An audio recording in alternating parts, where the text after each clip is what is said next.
J'avais l'habitude de penser que la cicatrice sur mon bras n'était qu'une gêne jusqu'à ce qu'elle devienne une preuve. Ma tante s'en moquait comme d'un tour de magie lors du barbecue, mais quelques instants plus tard, son mari colonel s'est levé comme s'il avait vu un fantôme. Ce n'est pas son salut qui a glacé mon sang, c'est la phrase qu'il a prononcée ensuite, des mots que seuls ceux qui ont perdu quelqu'un à la guerre pourraient comprendre. Mon nom est Piper Davis, et depuis 4 ans, j'ai existé principalement dans les espaces calmes entre les bruits. J'ai appris à être invisible. J'ai appris à porter des manches longues quand la température extérieure atteignait 32 degrés Celsius. Et j'ai appris à sourire quand les gens me demandaient ce que je faisais dans la vie sans jamais vraiment leur dire la vérité. Mais aujourd'hui, l'invisibilité n'était pas une option. Aujourd'hui, je devais conduire ma vieille berline cabossée dans l'allée d'une maison qui coûtait plus que ce que je gagnerais en devis. Tout cela parce que ma tante Lorraine avait quelque chose à moi, ou plutôt, quelque chose à mon père. La boîte en carton était posée sur le siège passager à côté de moi, vibrant légèrement au rythme du moteur. Lorraine m'avait appelé il y a 3 jours, sa voix dégoulinant de cette douceur sucrée et empoisonnée qu'elle avait perfectionnée au fil des décennies. Elle m'a dit qu'elle vidait enfin le grenier et qu'elle avait trouvé une boîte d'effets personnels de mon père qu'elle pensait que je devrais avoir. Elle l'a fait paraître comme une faveur, comme si elle m'accordait une bénédiction. Mais alors que je garais la voiture et regardais la boîte, je connaissais déjà le jeu. Je l'avais ouverte il y a 5 minutes sur le parking de la station-service un peu plus loin sur la route. Elle était légère, trop légère. Mon père était un homme de substance, un homme qui tenait des journaux, qui collectionnait de lourdes boussoles en laiton, qui écrivait des lettres sur du papier épais. La boîte que Lorraine m'avait remise contenait quelques pulls mangés par les mites, une tasse fêlée et une pile de cartes de vœux génériques. Les journaux manquaient, les lettres manquaient. Les médailles qu'il n'avait jamais portées, mais toujours gardées dans le tiroir du bas, avaient disparu. Elle avait vidé son histoire avant de me remettre la carcasse, et maintenant je devais marcher dans son jardin et la remercier pour cela. Je suis sorti de la voiture. L'air sentait le charbon de bois coûteux et le porc glacé au miel. C'était le week-end du 4 juillet, ou assez proche pour que les banlieues se livrent à leur démonstration rituelle de patriotisme. Des banderoles rouges, blanches et bleues pendaient aux balustrades du porche. On aurait dit un décor de théâtre, parfait et creux. J'ai contourné la maison, serrant la bandoulière de mon sac comme une arme. Le bruit m'a frappé en premier, des rires, le cliquetis des verres, les basses sourdes d'un rock classique diffusé par des haut-parleurs cachés. Il y avait environ 30 personnes éparpillées sur la pelouse, tenant des verres de thé glacé et de vin blanc couverts de condensation. Lorraine tenait salon près de la table de la terrasse. Elle était impeccable. Bien sûr, elle portait une robe en lin blanc qui se serait tachée si une personne normale l'avait portée. Mais la saleté semblait avoir peur de Lorraine. Elle m'a vu avant que je ne puisse me fondre dans l'ombre. « Piper » a-t-elle crié, sa voix tranchant le brouhaha ambiant comme un éclat de verre. La conversation à proximité immédiate s'est tue. Les têtes se sont tournées. J'ai senti ce picotement familier sur ma nuque, la même sensation que j'avais lorsque nous patrouillons dans un secteur trop calme. Je me suis approché, forçant mes épaules à se détendre. « Bonjour, Lorraine » ai-je dit. Elle s'est avancée et m'a tendu une joue à embrasser, se retirant avant que je ne puisse réellement établir un contact. « Tu as réussi à venir » a-t-elle dit, diffusant sa bienveillance à l'assistance. « J'avais peur que tu te désistes encore. Nous savons combien tu aimes ton intimité. » « J'ai juste été occupé par le travail » ai-je répondu.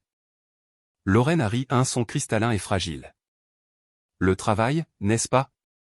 Les petits cours de secourisme que tu donnes. C'est adorable que tu t'occupes, ma chérie. » Je ne l'ai pas corrigé. Je ne lui ai pas dit que le Redfield Response Institute n'était pas une question de cours de secourisme, ou que je passais mes journées à apprendre à des civils imprévisibles comment arrêter une hémorragie artérielle en moins de 60 secondes. J'ai juste hoché la tête. « Prends un verre » a ordonné Lorraine, d'un geste de la main vers la glacière. « Et essaie de te mêler aux autres. On dirait que tu es à un enterrement. » Je me suis éloigné d'elle, naviguant dans le champ de mine du mobilier de jardin. J'ai trouvé un coin près des hortensias et je suis resté là, espérant tenir l'heure obligatoire avant de pouvoir partir. La chaleur était oppressive. Ma chemise en jean à manches longues collait à mon dos, et le revers épais sur mon bras gauche me faisait l'effet d'un garrot. « Alors, c'est vous la nièce ?» Je me suis retourné. Un homme que je ne connaissais pas se tenait là, une bière à la main. Il avait l'air mou, de ce genre de mollesse qui vient de 40 ans de travail de bureau et de climatisation. Oui, ai-je dit. Piper. Il a pointé sa bouteille vers mon bras. Pas trop chaud là-dedans? Il fait 29 degrés Celsius ici. Je vais bien, ai-je répondu. Lorraine est apparue de nulle part, matérialisée par l'odeur d'un drame potentiel. Elle a glissé son bras sous le coude de l'homme. Oh, ne faites pas attention à Piper, a-t-elle dit, les yeux brillants de malice. Elle a toujours été dramatique avec sa garde-robe. Elle aime le mystère. J'ai serré plus fort mon verre d'eau. Je ne fais pas de drame, Lorraine. Elle s'est penchée, baissant la voix juste assez pour que tout le monde se penche avec elle. Alors montre-nous, a-t-elle dit. Le cercle autour de nous s'est resserré. C'était subtil la façon dont les prédateurs encerclent un traînard. L'homme à la bière avait l'air confus. Montrer quoi, a-t-il demandé. Sa cicatrice de guerre, a dit Lorraine, et l'air dans le jardin a semblé chuter de 10 degrés. Piper pense qu'elle doit la cacher au monde, comme si c'était une grande tragédie. J'ai fait un pas en arrière. Arrête, Lorraine. Elle a ri de nouveau, mais cette fois c'était plus dur, plus tranchant. Oh, allez. Nous sommes tous en famille ici, ou presque. Dis-leur, Piper. Dis-leur comment tu l'as eu. Était-ce un accident à l'entraînement? As-tu trébuché sur une caisse de ravitaillement? Elle a regardé les invités, les invitant à partager la plaisanterie. C'est ça avec Piper. Elle veut que tout le monde pense qu'elle est cette survivante endurcie, mais nous savons tous qu'elle s'est probablement juste accrochée au bord d'une boîte de conserve et qu'elle en a profité pour toucher sa pension d'invalidité. Un frisson de rire a parcouru le groupe. C'était un rire nerveux, le troupeau signalant son obéissance à l'alpha. Ils ne connaissaient pas la vérité, mais ils savaient qui signait les chèques pour le traiteur, alors ils ont ri. Je suis resté figé. Mon bras gauche lançait, une douleur fantôme irradiant du tissu kéloïde dentelé caché sous le jean. La cicatrice courait de mon poignet à mon coude, une carte de chaleur et de débris que j'avais passé 4 ans à essayer d'oublier. L'entendre la réduire à une chute de plaisanterie m'a donné l'impression d'être projeté dans ce moment une fois de plus. J'ai ouvert la bouche pour parler, pour lui dire d'aller au diable, pour hurler mais ma gorge s'était nouée. La honte était brûlante et étouffante. Ça suffit. La voix ne venait pas du cercle. Elle venait du grill. Les rires se sont arrêtés instantanément. Le colonel Grant Weller s'est retourné. C'était un homme imposant, aux épaules larges, avec des cheveux grisonnants aux tempes d'une manière qui paraissait distinguée plutôt que vieillie. Il portait un tablier par-dessus son polo et tenait une pince métallique. Je ne l'avais rencontré qu'une poignée de fois, c'était le second mari de Lorraine, un homme qui restait habituellement en retrait, hochant silencieusement la tête pendant qu'elle débitait ses histoires. Il ne hochait pas la tête maintenant. Il a posé la pince sur le côté du grill avec un cliquetis métallique délibéré. Il s'est essuyé les mains sur une serviette et s'est dirigé vers nous. La foule s'est écartée instinctivement. Il n'a pas regardé Lorraine. Il n'a pas regardé l'homme à la bière. Il m'a regardé droit dans les yeux. Ses yeux étaient bleus, pâles et intenses, et pour la première fois, j'y ai vu quelque chose qui n'était pas de l'ennui. Il s'est arrêté à 60 centimètres de moi. Il a regardé mon bras gauche. Il ne l'a pas regardé avec dégoût, ni avec la curiosité voyeuriste des civils. Il a regardé le tissu de ma manche comme s'il pouvait voir la topographie de la peau en dessous. Davis, a-t-il dit. C'était la première fois qu'il m'appelait par mon nom de famille. Ce n'était pas une interpellation décontractée, c'était une convocation. Je me suis redressé, ma colonne vertébrale se verrouillant dans une posture que je pensais avoir laissée derrière moi dans le désert. Oui, mon colonel. Où étiez-vous, a-t-il demandé. Sa voix était basse, mais elle portait un poids qui faisait disparaître le reste de la fête. J'ai dégluti. Province de Helmand, monsieur. District 6. Il a secoué légèrement la tête. Non, pas la province. L'avant-poste spécifique. J'ai hésité. Ce n'était pas une information que l'on partageait habituellement lors des barbecues de banlieue. C'était une information enfouie dans des dossiers classifiés et des cauchemars. Mais la façon dont il me regardait ne laissait aucune place à l'évasion. Base opérationnelle avancée Inning, ai-je dit doucement. L'unité de triage. Le colonel est devenu très immobile. Le silence qui a suivi était absolu. Même les oiseaux semblaient avoir cessé de chanter. Il a regardé mon visage, cherchant un mensonge, puis son regard est redescendu vers mon bras. 17 bravo, a-t-il dit. Ce n'était pas une question. C'était un code ou une désignation spécifique pour une unité d'évacuation médicale qui avait opéré dans la pire vallée du monde pendant la pire saison de combat de la décennie. Une unité qui avait subi 80% de pertes en une seule nuit. J'ai senti le sang quitter mon visage. Comment connaissez-vous cette désignation? Il ne m'a pas répondu. Il est juste resté là, et le masque du mari de banlieue est tombé complètement. L'homme qui se tenait devant moi n'était pas l'accessoire de Lorraine, c'était un officier qui voyait un soldat. Lorraine, sentant son contrôle lui échapper, a essayé de rire. Grant, chérie, qu'est-ce que tu fais? Tu fais peur à cette pauvre fille. Grant l'a ignoré. Il n'a même pas scié. Il a fait un pas de plus vers moi, envahissant mon espace personnel d'une manière qui aurait dû être menaçante, mais qui ressemblait plutôt à un bouclier que l'on lève. Il savait. Il a regardé la manche couvrant mon bras, et j'ai su qu'il voyait la chair brûlée, le muscle manquant et l'histoire écrite dans le tissu cicatriciel. Il n'a pas vu un accident de boîte de conserve. Il a vu la pire nuit de ma vie. Et puis il a pris une inspiration et s'est préparé à dire quelque chose qui allait réduire ce barbecue en cendres. L'odeur du grill à charbon de bois a disparu instantanément, remplacée par l'odeur du carburant diesel, du béton pulvérisé et de l'odeur cuivrée du vieux sang.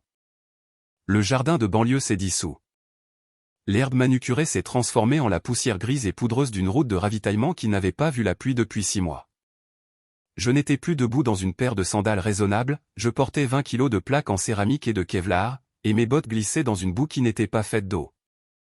C'était en 2014, un mardi soir qui ressemblait exactement à tous les autres mardis soirs jusqu'à ce que le monde explose.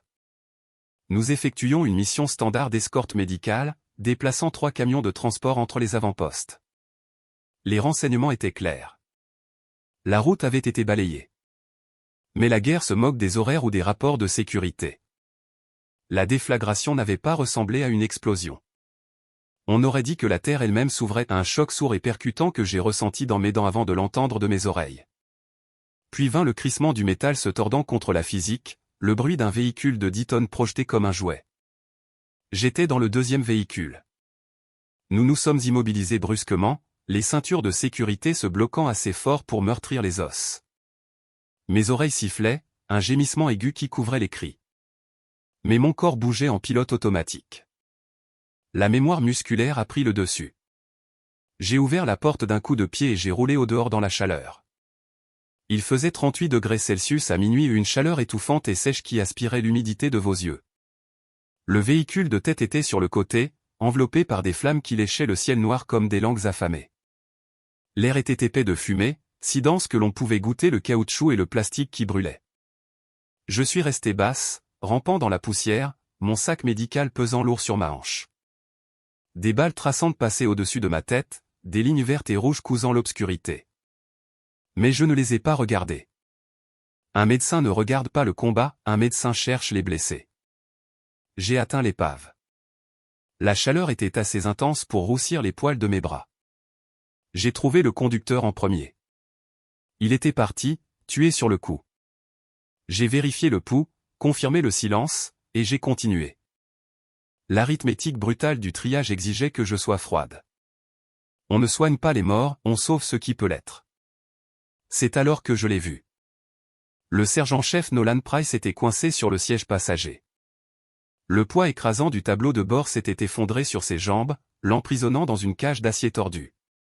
Le feu commençait à se frayer un chemin dans la cabine, rampant sur la sellerie. Nolan était conscient. Il avait 24 ans, avec un visage qui gardait encore la douceur de la jeunesse malgré la poussière et la crasse. Il ne criait pas. C'est la chose qui m'a hanté plus que le bruit. Il était d'un calme absolu, terrifiant. Ses yeux étaient écarquillés, reflétant les flammes, mais il ne paniquait pas. Il me regardait comme si je venais d'entrer dans une pièce pour lui poser une question. J'ai grimpé sur le côté de l'épave, le métal me brûlant les paumes à travers mes gants tactiques. J'ai glissé la main à l'intérieur, saisissant sa veste, essayant de trouver un appui. « Sors-moi de là, Piper », a-t-il dit. Sa voix était calme. Tiens bon. J'essaie, Nolan. J'essaie. J'ai appuyé mes bottes contre le cadre de la porte et j'ai tiré. J'ai tiré jusqu'à sentir les fibres de mes propres muscles se déchirer. Il n'a pas bougé. Le métal refroidissait autour de lui, se contractant, l'enfermant. Le feu a jailli. Une vague de chaleur a déferlé sur nous, volant l'oxygène de mes poumons. La manche de mon uniforme s'est accrochée à un morceau dentelé du cadre de la porte, se déchirant, exposant la peau de mon avant-bras gauche. J'ai cherché plus profondément, essayant de trouver un loquet de déverrouillage, essayant de trouver n'importe quoi. Mon bras s'est pressé contre le métal surchauffé de la porte. J'ai senti l'odeur de ma propre peau qui brûlait avant de ressentir la douleur. C'était une agonie vive, clarifiante, blanche, brûlante et absolue, mais je ne me suis pas retiré. Je ne pouvais pas me retirer. Ma main agrippait son épaule, et si je lâchais, il était seul. Je hurlais alors réclamant un pied de biche, appelant à l'aide. Mais la fusillade à l'extérieur était trop bruyante. Personne ne pouvait m'entendre. C'était juste moi, le feu et Nolan. Il a regardé mon bras, voyant la peau se couvrir de cloques et se carboniser contre le métal. Il a vu la douleur sur mon visage que j'essayais de cacher. « Piper, arrête », a-t-il dit. Je l'ai ignoré. J'ai tiré plus fort. La peau de mon avant-bras fusionnait avec le camion, mais je m'en fichais. J'étais médecin. Mon travail consistait à tromper la mort. Je n'allais pas la laisser gagner cette fois. Nolan a levé sa main libre. Ses gants étaient déchirés, ses doigts couverts de suie. Il a saisi mon poignet, le poignet même qui brûlait à cet instant, et il a serré. Il n'a pas serré pour me faire mal, il a serré pour m'obliger à le regarder. « Pars », a-t-il dit. « Non », ai-je lâché entre mes dents, les larmes coulant sur mon visage, s'évaporant instantanément sous la chaleur. « Tu dois partir, Piper. C'est fini. » Les flammes léchaient ses bottes maintenant. La chaleur était insupportable. Ma vision se brouillait. Il m'a attiré plus près juste une seconde. Ses yeux étaient clairs, d'un bleu terrifiant au milieu du chaos orange. Il savait. Il savait qu'il ne rentrerait pas au Kentucky. Il savait qu'il ne reverrait pas son chien ou ne réparerait pas cette vieille voiture dont il parlait au réfectoire. « Dis-lui », a chuchoté Nolan, sa voix rauque de fumée. « Dire à qui » ai-je articulé avec peine. « Dis au colonel », a-t-il dit. « Dis-lui que je n'ai pas eu peur. » Ce n'était pas un message pour sa mère. Ce n'était pas un message pour une femme. C'était un message pour un officier supérieur. Dis-lui que je n'ai pas eu peur. Le réservoir de carburant a rompu. Un mur de force m'a frappé, m'éjectant en arrière de l'épave. Je suis tombé lourdement sur le sol, roulant, mes bras hurlant de douleur. J'ai essayé de me relever, j'ai essayé de retourner en arrière, mais une paire de mains a saisi ma veste et m'a traîné au loin. C'était l'un des mitrailleurs qui me mettait à l'abri. Je me suis battu contre lui. J'ai donné des coups de pied et j'ai hurlé, regardant la cabine disparaître dans une boule de feu. J'ai regardé Nolan disparaître. La cicatrice sur mon bras n'était pas seulement une brûlure, c'était l'empreinte physique de la dernière chose que j'avais touchée avant de l'abandonner. C'était la forme de la portière du camion qui m'avait empêché de l'atteindre. C'était la chaleur du feu qui l'avait emporté. Quand je suis rentré 6 mois plus tard, j'étais vidé. Ils ont essayé de me donner une médaille pour avoir mis le mitrailleur à l'abri plus tard cette nuit-là. Je l'ai jeté dans un tiroir et ne l'ai plus jamais regardé. Des reporters appelaient, voulant l'histoire humaine de la femme médecin sous le feu. Je leur ai raccroché au nez. Ils voulaient un héros, je n'étais qu'un témoin d'un massacre.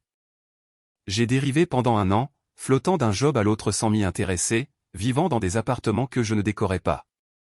J'ai fini par atterrir au Redfield Response Institute. C'était un endroit stérile, sûr. J'apprenais à des employés d'entreprise comment utiliser des défibrillateurs. J'apprenais à des mères de famille comment appliquer une pression sur une plaie. J'étais doué pour ça. J'étais efficace. Je pouvais parler de perte de sang et d'état de choc sans scier. Je pouvais démontrer la pose d'un garrot en 15 secondes chrono. Mes étudiants me disaient intense, mon patron disait que j'étais un atout. Ils ne savaient pas qu'à chaque fois que je montrais comment vérifier un pouls, je ressentais la sensation fantôme du poignet de Nolan sous mes doigts. Je portais toujours des manches longues du coton en été, de la laine en hiver. Je couvrais la cicatrice parce que je ne pouvais pas supporter les questions. Les civils m'interrogeaient avec une curiosité morbide, comme s'il s'agissait d'une morsure de requin ou d'un accident de moto. Ils voulaient une histoire cool. Ils ne voulaient pas entendre parler de l'odeur des cheveux qui brûlent ou du son d'un garçon de 24 ans acceptant sa mort avec la grâce d'un saint. La cicatrice était mon grand livre. C'était le registre de la dette que je devais et que je ne pourrais jamais rembourser. Je me réveillais à 3 heures du matin, 3 nuits par semaine, en nage et à bout de souffle, griffant mon propre bras comme si je pouvais arracher le souvenir de ma peau.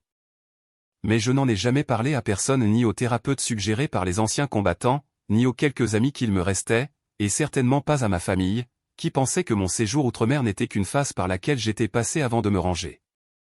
Jusqu'à aujourd'hui. Jusqu'à ce que Lorraine en fasse une blague, jusqu'à ce qu'un homme que je pensais n'être qu'un mari de banlieue me regarde et prononce la désignation de mon unité comme une prière. J'ai cligné des yeux, et le désert a disparu. L'odeur du diesel qui brûle s'est estompée, remplacée par l'odeur entêtante du parfum coûteux de Lorraine.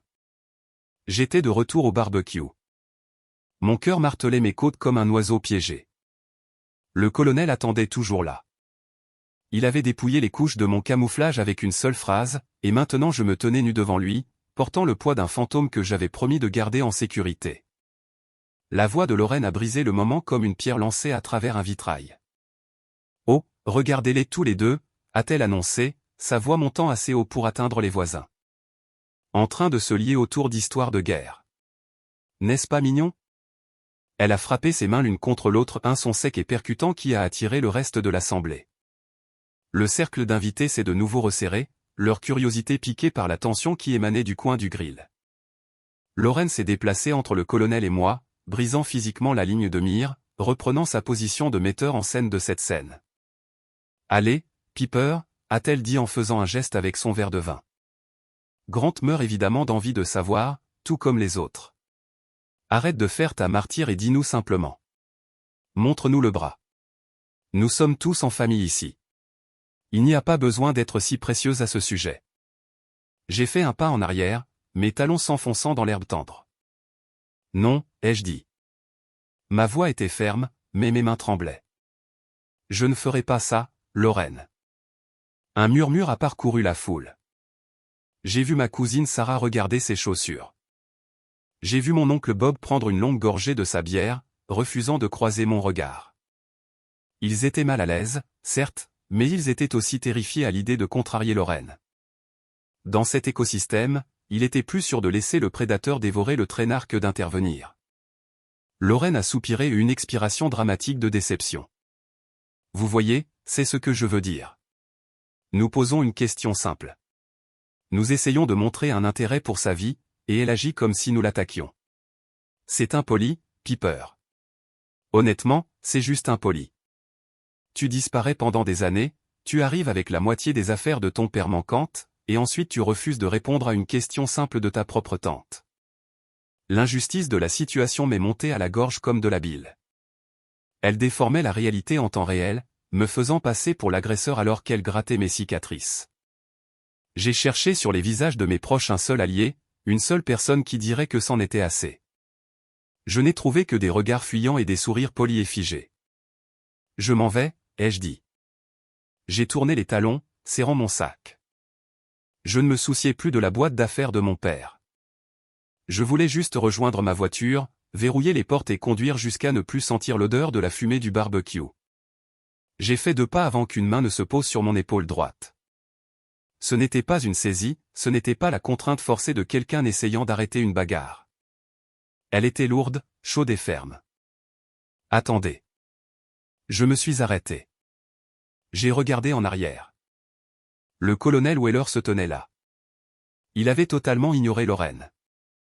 Il ne la regardait pas, il me regardait. Et son expression était passée de la reconnaissance à quelque chose de bien plus fragile. « S'il vous plaît », a-t-il dit. C'est ce mot qui m'a arrêté. Des hommes comme le colonel Weller et des hommes avec des feuilles de chêne et des aigles sur leur col ne disaient pas s'il vous plaît. Ils donnaient des ordres. Mais sa voix s'est brisée sur ce mot. Il a contourné Lorraine comme si elle était un meuble de jardin. Il est revenu se placer devant moi, ignorant les 30 personnes qui nous regardaient. Puis-je, a-t-il demandé, désignant vaguement mon bras gauche. J'ai hésité. Chaque instinct de mon corps me criait de courir, de me cacher, de me couvrir. Mais le regard dans ses yeux m'a paralysé. Ce n'était pas de la curiosité, c'était du désespoir. Il ressemblait à un homme cherchant de l'eau dans un désert. J'ai lentement déboutonné le poignet de ma chemise en jean. Mes doigts me semblaient maladroits et épais. J'ai retroussé le tissu, exposant le poignet, puis l'avant-bras. La cicatrice était laide. Il n'y avait pas de façon poétique de la décrire. C'était une carte chaotique de tissu surélevé et brillant, dont la couleur variait d'un rouge colérique à un blanc mort. Elle s'enroulait autour de mon bras là où la peau avait fusionné avec la porte métallique du camion. Cela ressemblait à de la violence. Lorraine a laissé échapper un petit halètement théâtral. Oh mon Dieu! Eh bien, c'est certainement frappant. On comprend pourquoi elle la cache. On dirait qu'elle a renversé une friteuse sur elle-même. Le colonel Weller ne l'a pas entendu. Il a tendu la main, sa main planant au-dessus de la cicatrice sans la toucher, traçant l'air au-dessus de la peau. Il tremblait. J'ai regardé une seule perle de sueur rouler sur sa tempe. 22 juillet, a-t-il chuchoté. Je me suis figé. La date m'a frappé en pleine poitrine comme un coup physique. 2014, a-t-il continué, sa voix reprenant de la force, bien que ses yeux restent fixés sur la brûlure. La vallée de la rivière Argandab. Route Copper. J'ai arrêté de respirer. Les bruits de fond de la fête, la musique, les glaçons qui tintent, le trafic lointain se sont effacés pour laisser place à un silence total. Les invités regardaient toujours, mais le sourire narquois avait disparu du visage de Lorraine.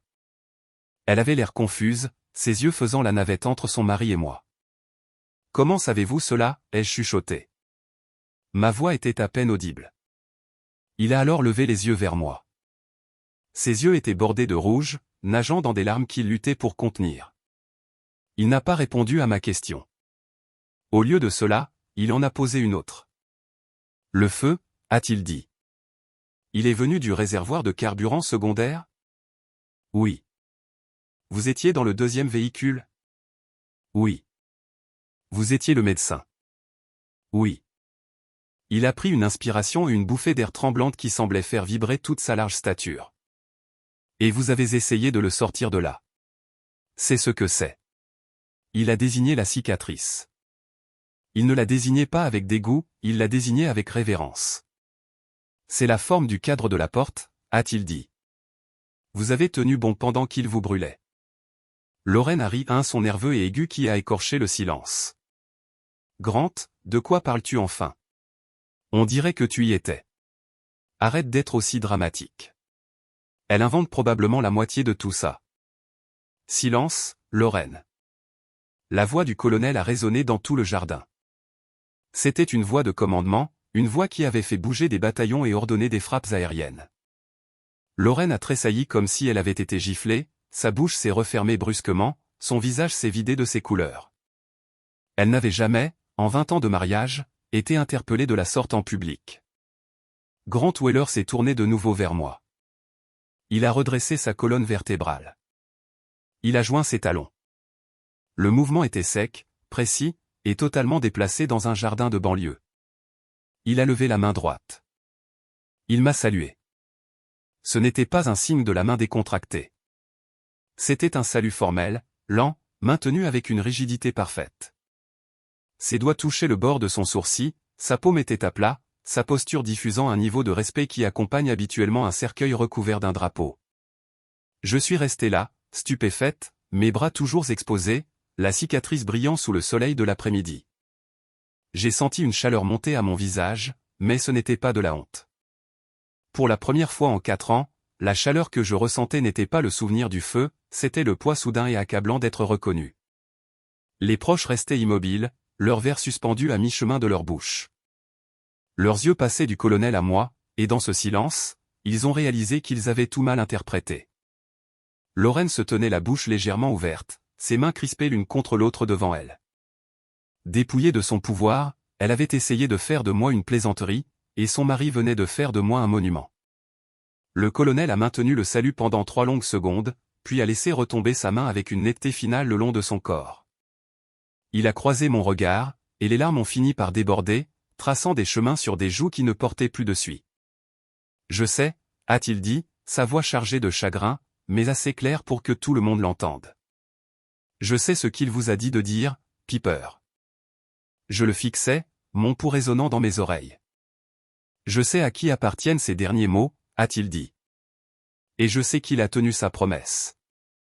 3 heures après avoir quitté le barbecue, mon téléphone a vibré sur le siège passager de ma voiture. J'étais garé sur le parking d'une épicerie ouverte 24 heures sur 24, fixant la porte automatique qui s'ouvrait et se fermait, incapable de rentrer chez moi. L'adrénaline retombait, me laissant tremblante et frigorifiée malgré la chaleur estivale. Le numéro sur l'écran était local, mais je ne le reconnaissais pas. Mon pouce a hésité au-dessus du bouton pour refuser l'appel. Je supposais que c'était Lorraine qui appelait pour hurler, pour exiger des excuses, ou pour inventer un nouveau récit où j'avais ruiné sa fête. Mais la curiosité, ou peut-être un étrange sentiment d'inéluctabilité, m'a poussé à répondre. C'est Piper, ai-je dit, la voix éraillée. Madame Davis, c'est Grant Weller. La voix était dépouillée du ton de commandement qu'il avait utilisé dans le jardin. Elle paraissait fatiguée. Elle ressemblait à celle d'un homme qui avait retenu son souffle pendant une décennie. Je n'ai rien dit. J'ai regardé une femme pousser un chariot plein de caisses de soda vers sa camionnette. Je suis au café à l'angle de la 4e et de Main, près de la porte sud de la base, a-t-il dit. C'est calme. S'il vous plaît. J'attendrai le temps qu'il faudra. J'ai raccroché sans rien promettre. Mon instinct me poussait à démarrer la voiture et à partir dans la direction opposée, à mettre des frontières d'État entre moi et la famille Weller. J'avais passé des années à construire des murs pour tenir les gens comme eux à l'écart. Mais l'image de son salut, cette démonstration rigide et tremblante de respect devant les gens qui se moquaient de moi tournait en boucle dans mon esprit. Il avait fait taire la pièce pour moi. Je lui devais au moins une tasse de café. Le café était un petit endroit industriel qui accueillait principalement du personnel de la base. Il sentait les grains torréfiés et le produit de nettoyage pour sol. Quand je suis entré, le colonel Weller était assis dans un box au fond, loin des fenêtres. Il ne portait plus son tablier, il s'était changé pour une chemise boutonnée ordinaire, ressemblant moins à un officier de haut rang qu'à un grand-père attendant de mauvaises nouvelles. Il s'est levé quand il m'a vu. Il ne m'a pas tendu la main pour la serrer, ce que j'ai apprécié. Il a juste désigné le siège en face de lui. « Merci d'être venu », a-t-il dit. Je me suis assise. Je n'ai rien commandé. J'ai juste posé mes mains sur la table, les serrant l'une contre l'autre pour arrêter les tremblements. « Pourquoi » ai-je demandé. C'était le seul mot que j'arrivais à prononcer. Il a mis la main dans sa poche et en a sorti une petite boîte en velours noir. Il l'a fait glisser sur la table en bois rayé. Elle avançait lentement, comme une pièce d'échec. « Ouvrez-la » a-t-il dit. J'ai hésité. Le velours paraissait usé, les coins étaient élimés. J'ai tendu la main et soulevé le couvercle. À l'intérieur, épinglé à la doublure en satin, se trouvait un insigne d'unité. Ce n'était pas une épinglette standard, c'était l'insigne distinctif du bataillon auquel j'avais été rattaché et l'insigne spécifique de l'unité d'infanterie à laquelle Nolan appartenait. Mais celle-ci était différente. Elle avait un petit éclat dans l'émail sur l'aile gauche de l'aigle. J'ai arrêté de respirer. Je connaissais cette épinglette. Je l'avais vue tous les jours pendant 6 mois fixée à une veste tactique. Il portait ça sur son équipement, a dit Weller doucement. Il disait que c'était son porte-bonheur parce qu'il l'avait trouvé dans un bac de surplus avant de se déployer. J'ai levé les yeux vers lui. Vous avez gardé son insigne. J'ai tout gardé, a dit Weller. Il s'est adossé, passant une main sur son visage. J'ai lu le rapport d'incident, Piper. Je l'ai lu il y a 12 ans. Les documents officiels de l'armée sont secs. Il parle de coordonnées de grilles, d'heures d'engagement et de chiffres de pertes. Il mentionnait un médecin, le spécialiste Davis, qui avait subi des brûlures au second degré en tentant d'extraire la victime. Il s'arrêta, regardant mon bras qui était de nouveau caché sous ma manche longue. Mais les rapports ne vous racontent pas l'histoire, continua-t-il. Ils ne vous disent pas que le médecin a refusé de partir. Ils ne vous disent pas que le médecin a dû être physiquement traîné au loin par un tireur. J'ai dû fouiller pour découvrir cela. J'ai dû retrouver les hommes qui étaient dans l'autre camion. Je connais votre nom depuis 12 ans, je n'ai simplement jamais su que vous étiez la nièce de Lorraine avant de voir la liste des invités pour le barbecue aujourd'hui. J'ai senti un frisson me parcourir l'échine. Vous saviez que je venais? J'espérais, dit-il, mais je ne savais pas avec certitude si c'était vous. Davis est un nom commun, mais quand j'ai vu la cicatrice, j'ai su. Il prit une gorgée de son café noir.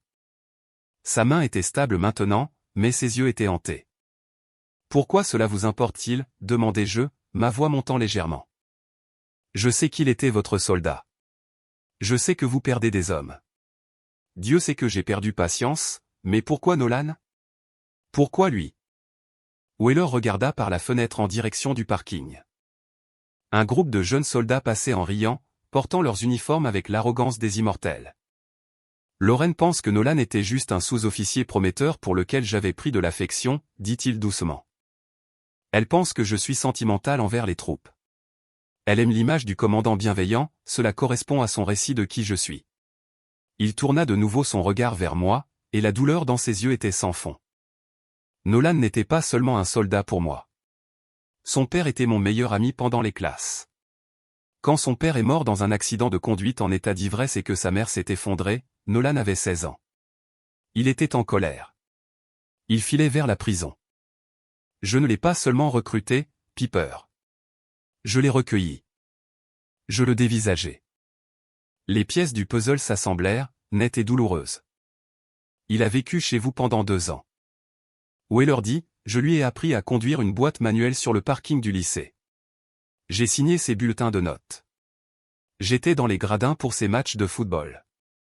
C'est moi qui ai signé la dérogation pour qu'il s'enrôle à 18 ans parce qu'il voulait être comme moi. Il laissa échapper un rire court et amer. Lorraine ne connaît pas cette partie. Elle ne sait pas qu'il a vécu dans la chambre d'amis pendant 2 ans avant notre mariage. Elle ne sait pas que le garçon qu'elle appelle un simple soldat était ce que j'ai eu de plus proche d'un fils. Je m'adossai, le souffle coupé. Le barbecue, les moqueries, les blagues cruelles de Lorraine sur ma cicatrice, tout cela prenait une dimension nouvelle et grotesque. Elle s'était moquée de la blessure que j'avais reçue en essayant de sauver le garçon que son mari aimait comme un fils, et elle n'en avait aucune idée. Elle ne comprendrait pas, dit Weller, répondant à la question que je n'avais pas posée. Lorraine aime l'uniforme de parade. Elle aime les médailles. Elle ne peut pas gérer le désordre. Elle ne peut pas gérer le fait que j'ai envoyé le garçon que j'ai élevé dans un endroit où il est mort brûlé. Si je lui disais la vérité, elle ramènerait tout à elle. Elle ferait de sa mort une tragédie qui lui est arrivée à elle. Je ne pouvais pas la laisser toucher à ce souvenir. Il mit de nouveau la main dans la poche de sa veste. Cette fois, il en sortit une enveloppe. C'était un modèle standard de l'armée, légèrement jauni par le temps. Les coins étaient cornés, elle avait été portée dans une poche pendant longtemps. Il n'y avait pas de timbre, juste un nom griffonné sur le devant d'une écriture que je reconnus immédiatement, au colonel. Ma gorge se noua. Il a écrit cela la nuit avant le convoi, dit Weller. Son chef d'escouade l'a trouvé dans son casier à la base. Elle m'est parvenue avec ses effets personnels. Il poussa l'enveloppe sur la table jusqu'à ce qu'elle repose à côté de l'écrin en velours. Je ne l'ai jamais ouverte, chuchota Teil. Je le regardai, choqué. 12 ans. J'étais un lâche, dit-il simplement. Je pouvais affronter le feu ennemi. Je pouvais envoyer des hommes au combat. Mais je ne pouvais pas me résoudre à lire son adieu. J'avais peur qu'il m'en veuille. J'avais peur qu'il dise qu'il avait peur et que c'était ma faute de l'avoir laissé partir. Il me regarda, son expression implorante. Mais aujourd'hui, vous m'avez dit ce qu'il a dit. Vous m'avez dit qu'il avait dit qu'il n'avait pas peur. Il désigna l'enveloppe. Vous étiez là, Piper. Vous étiez la dernière personne à l'avoir regardé dans les yeux.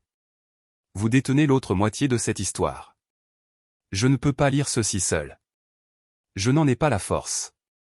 Le café sembla s'effacer. Il n'y avait plus que nous deux et ce morceau de papier posé entre nous comme une arme chargée. J'avançai la main. Mes doigts effleurèrent le papier, il semblait sec et cassant. On aurait dit la poussière du désert. Je me souvins du visage de Nolan dans le feu. Je me souvins du calme. Je me souvins de la façon dont il m'avait serré le poignet, la façon dont il avait accepté son sort pour que je puisse vivre. Il n'était pas mort en maudissant l'homme qui l'avait envoyé là-bas, il était mort en envoyant un message de réconfort. Je ramassai l'enveloppe. Elle ne pesait rien, mais elle semblait plus lourde que le sac médical que j'avais traîné dans la poussière.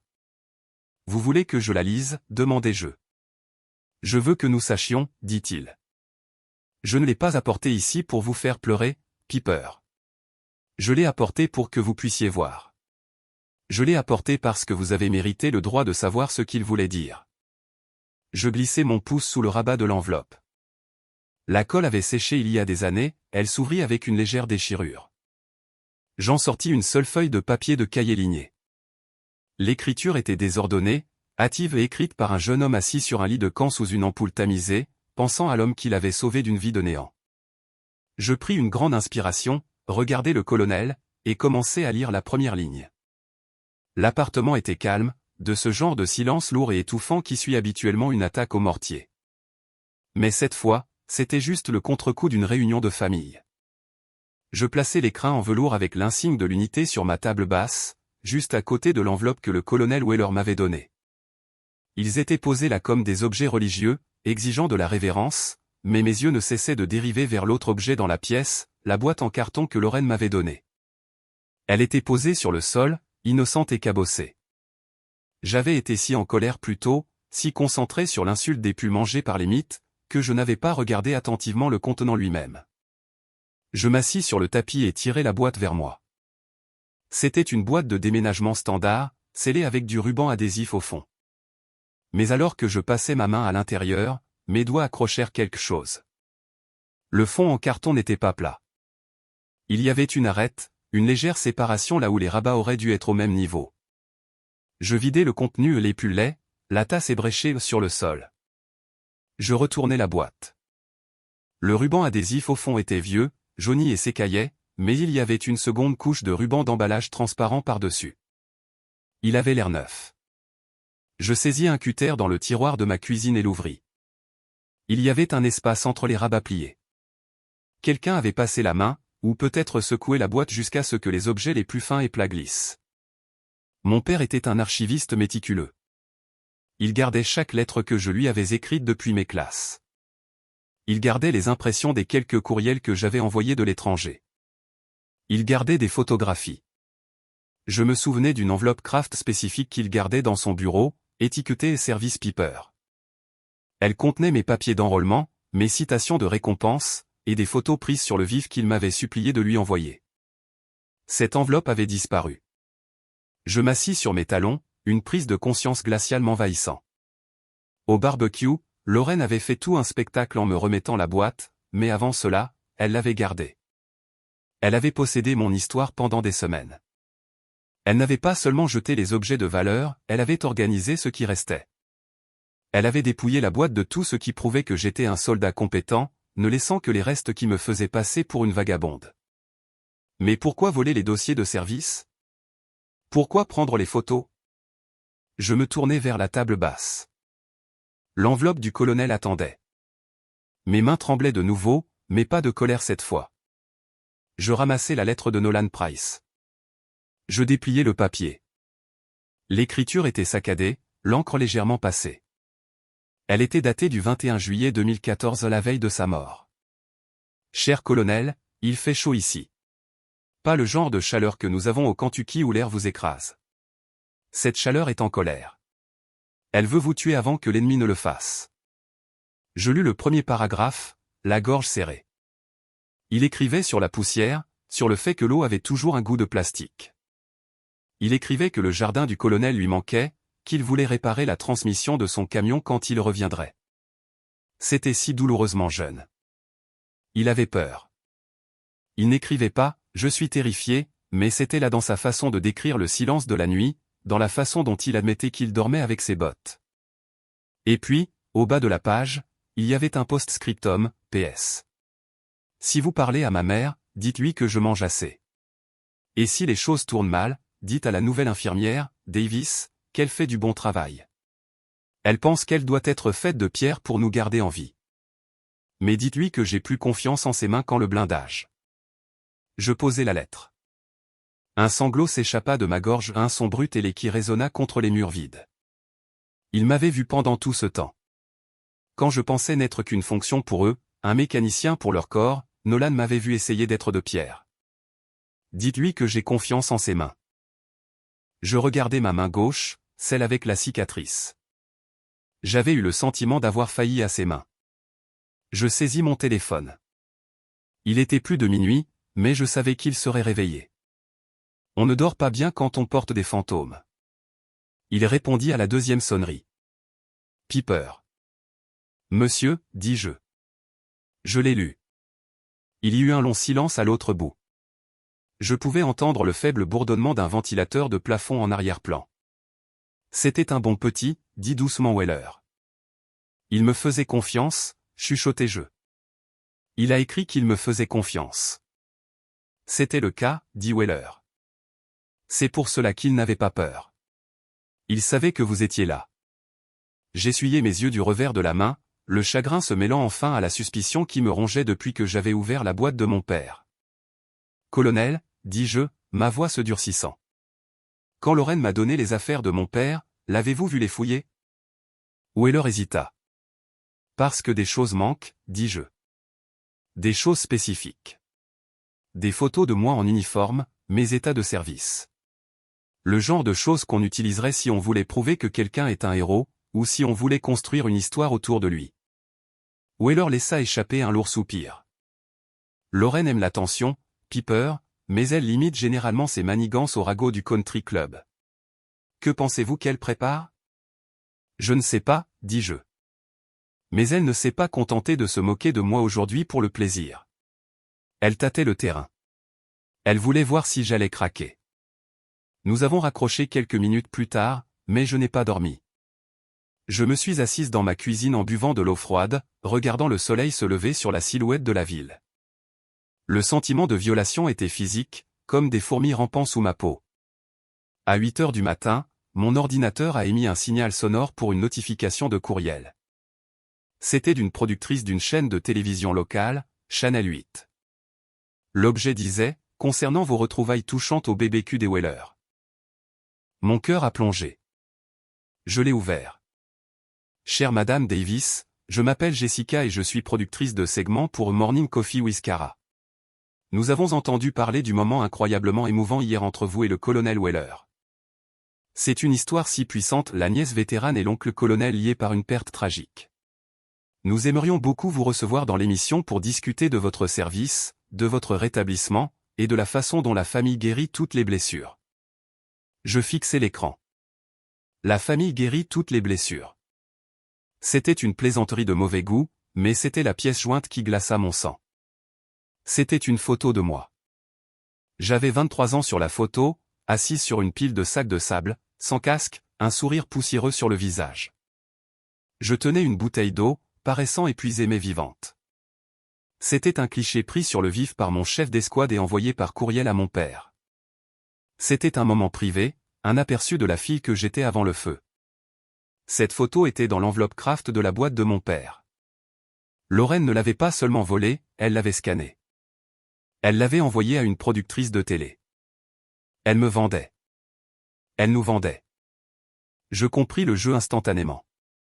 Lorraine avait été humiliée hier. Le colonel l'avait dépouillée de son pouvoir dans son propre jardin. Elle avait besoin de reprendre le contrôle du récit. Elle ne pouvait pas être la méchante qui se moquait d'un vétéran, elle devait être la tante aimante qui facilitait des retrouvailles salvatrices. Elle vendait mon traumatisme pour racheter sa position sociale. Je pouvais entendre sa voix dans ma tête, racontant l'histoire à la productrice, « Oh, ma pauvre nièce. Elle est si timide, si meurtrie, mais nous traversons cela ensemble. » Je refermai brusquement l'ordinateur. La colère qui montait en moi était froide et tranchante. Ce n'était pas la colère réactive du barbecue, c'était tactique. Elle voulait un spectacle. Elle voulait me mettre devant une caméra et exhiber ma cicatrice pour faire de l'audience. Je ramassai le téléphone. Je n'appelais pas Lorraine. Je n'appelais pas le colonel. Je regardai de nouveau le courriel et trouvai le numéro de la productrice. Lorraine pensait diriger cette pièce. Elle pensait que j'étais encore la fille tranquille qui cachait son bras et laissait la famille parler pour elle. Elle avait oublié ce que j'étais autrefois. Elle avait oublié qu'avant d'être une victime, j'étais un soldat qui marchait dans le feu. Si elle me voulait sur cette scène, j'irais. Mais je n'allais pas lire son scénario. Je composais le numéro de la productrice. « Bonjour, c'est Piper Davis, dis-je. J'ai reçu votre courriel. Je serais heureuse de venir dans l'émission, mais j'ai une condition. » Les néons de la salle de conférence de l'Institut Redfield Response bourdonnaient à une fréquence qui me faisait mal aux dents. J'étais assise d'un côté de la table en acajou. De l'autre côté se trouvait Marcus, le directeur du programme, et une femme que je n'avais rencontrée que 2 fois, une représentante de notre plus gros donateur corporatif. L'air dans la pièce était stérile, débarrassé de tout ce qui était humain. C'était l'exact opposé de la réalité chaotique et enfumée que je portais dans ma tête. Marcus s'éclaircit la gorge, ajustant ses lunettes. Il avait l'air peiné. « Piper, vous savez que nous apprécions votre expertise ici, » commença-t-il. Sa voix était exercée, le genre de voix utilisée pour annoncer de mauvaises nouvelles sans accepter de responsabilité. La formation médicale tactique que vous fournissez est de classe mondiale. Mais nous avons une situation. Il fit glisser une tablette sur la table. Sur l'écran se trouvait une vidéo en pause. C'était un enregistrement vertical tremblant pris avec un téléphone portable. Je reconnus immédiatement l'arrière-plan, c'était le jardin de Lorraine. La caméra était fixée sur le colonel Weller au garde à vous, me saluant. La légende superposée sur la vidéo disait « Drame au BBQ des Weller ». Héros ou canular? Elle avait 17 000 vues. Nous avons reçu un appel ce matin du conseil d'administration, dit la représentante du donateur. Elle n'avait pas l'air peinée, elle avait l'air agacée. Ils sont préoccupés par l'image que cela renvoie. Nous dirigeons un institut basé sur la stabilité et la gestion de crises professionnelles. Ce genre d'étalage émotionnel est viral. Cela soulève des questions. Sur la stabilité? Je la regardais. Nous ne pouvons pas permettre que nos instructeurs deviennent le centre d'une controverse de tabloïd, dit-elle. Cela détourne de la mission. Nous entendons des rumeurs selon lesquelles vous allez participer à une émission matinale pour discuter d'un conflit familial impliquant l'armée. Je sentis un poids froid et familier s'installer dans mon estomac. C'était le même sentiment que j'avais eu en revenant de l'étranger en essayant d'expliquer à un responsable du recrutement pourquoi j'avais une interruption dans mon parcours professionnel. Ils voulaient le statut de vétéran pour leur quota de diversité, mais ils ne voulaient pas de la réalité du vétéran. Ils voulaient le héros sans la cicatrice. Ce n'est pas moi qui ai posté cela, dis-je.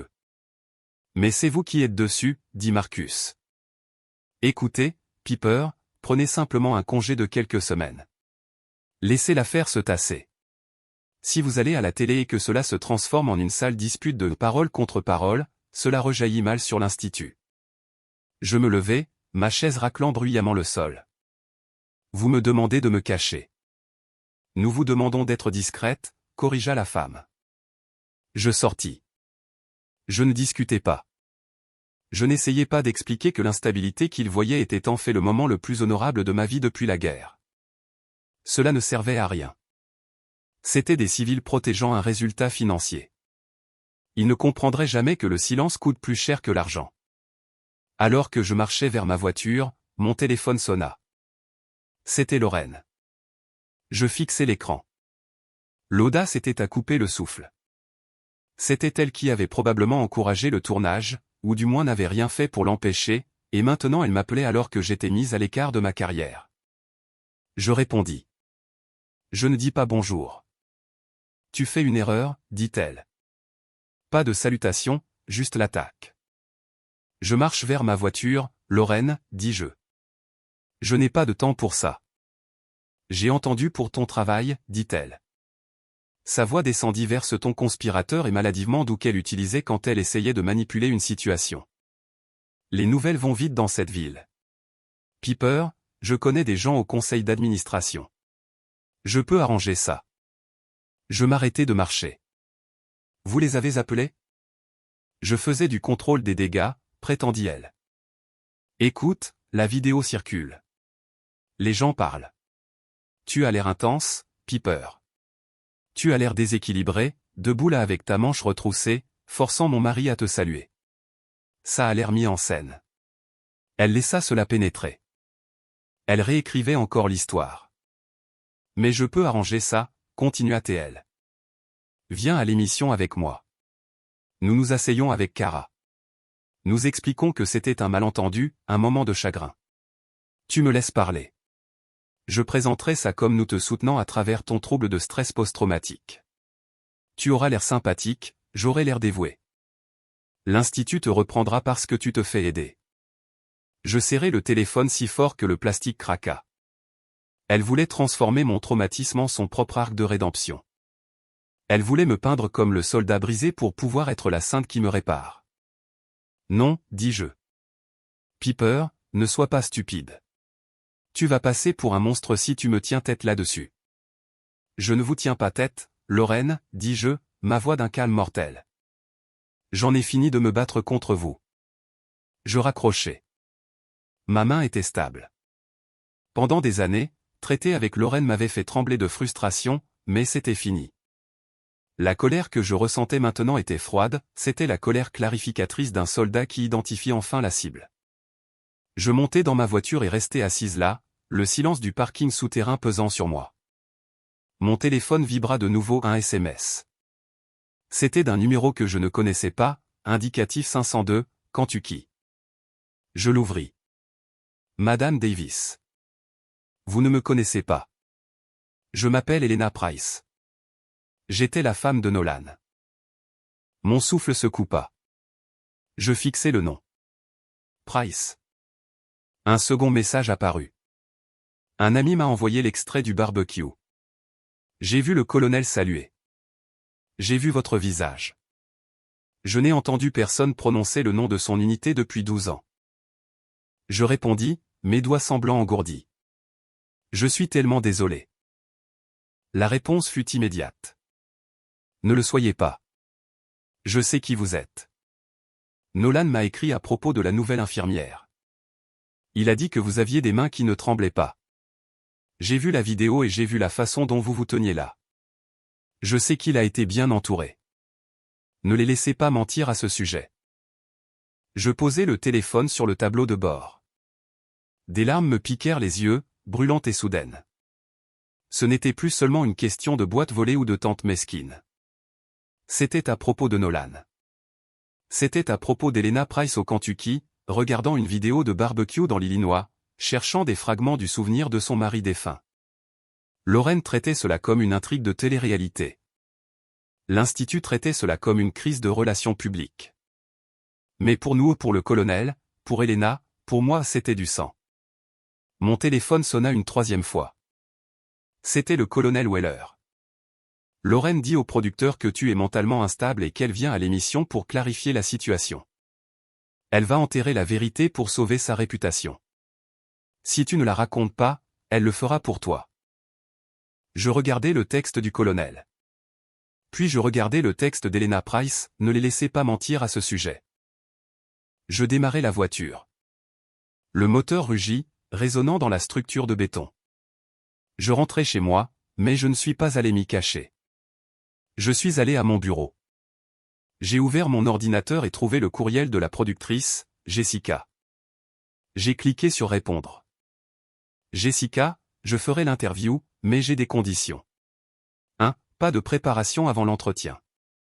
Je ne parle pas à Kara avant que les caméras ne tournent. 2. Pas d'image d'archives de zone de guerre. Pas de musique triste au piano. Pas de dramatisation. 3. Lorraine ne doit pas savoir que je viens avant que je n'entre sur le plateau. Si vous acceptez cela, je vous donne l'exclusivité. Si vous essayez de me manipuler, je m'en vais. Je cliquai sur envoyer. Je n'ai pas préparé de discours. Je n'ai pas cherché de point de discussion. Je suis allé vers la table basse et j'ai ramassé l'enveloppe que le colonel Weller m'avait donnée. J'ai sorti la lettre et l'ai placée dans la poche intérieure de mon blazer. C'était tout ce dont j'avais besoin. Je n'allais pas au studio pour défendre mon emploi. Je n'y allais pas pour humilier ma tante. J'y allais pour délivrer un message qui avait 12 ans de retard. Je vérifiais mon apparence dans le miroir. J'avais l'air fatigué. Les cernes sous mes yeux étaient sombres. Mais mes mains étaient stables. Je rabattis mes manches, boutonnant les poignets sur la cicatrice pas pour la cacher, mais parce que j'avais décidé que quand je la révélerais, ce serait selon mes termes, pas les leurs. J'étais prête. Le studio de télévision était plus froid que la morgue de l'hôpital de campagne.